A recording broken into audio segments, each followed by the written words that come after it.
Путін помоги. Мешканці Бахчисарайського району звернулися по допомогу до президента Росії. Відповідне відеозвернення вони виклали у соціальній мережі. За словами мешканців Голубінки, Путіловки та Солнечноселья, не дивлячись на те, що вони живуть на березі річок Кокос та Більбек, вже понад 2 роки вони без води. Колодці повисихали, та й через водопровід вода не надходить. Мешканці стверджують, що їм доводиться покупати воду за свої гроші. Але сподіваються, що після того, як Володимир Путін почує їх звернення, в селищах з'явиться вода.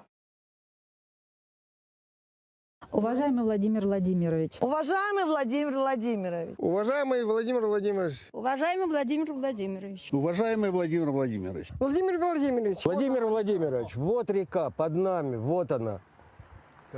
Кокошка. Можно же что-то сделать, можно и нужно. Нам позарез нужна вода, позарез. Особенно в летние периоды.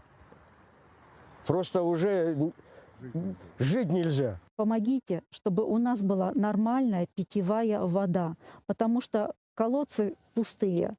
В этом году мы просто все уже на грани паники. Что будет следующим летом, просто страшно подумать.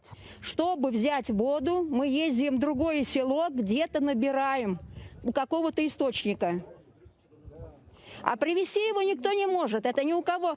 Столько машин нету. Не у каждого машины, чтобы привезти питьевую воду. Крым – это перспективный регион России, экономически должен развиваться.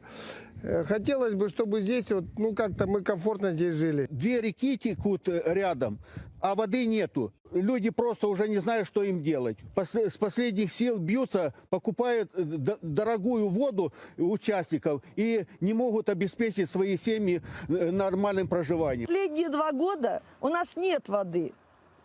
А мы живем в устье рек Кокоска и Бельбек. Живя в воды, мы сидим без воды.